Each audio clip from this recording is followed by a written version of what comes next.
My name is Mike Caggiano, and I work for the Colorado Forest Restoration Institute, and I'm also a PhD candidate here in the forestry department at CSU.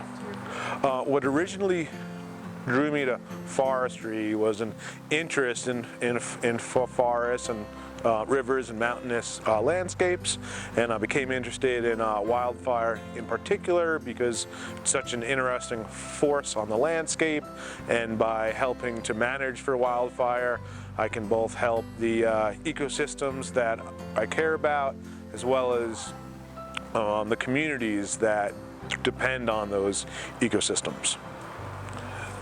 So a lot of my current work focuses on collaborative fire management.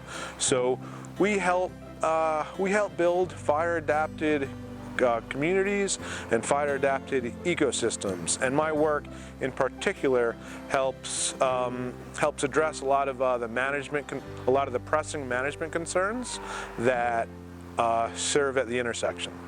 The local ecology occurs in the context of the social systems in which we live. So I think understanding and linking, starting to tease out the interactions between the social and the ecological systems is really the direction the field is heading.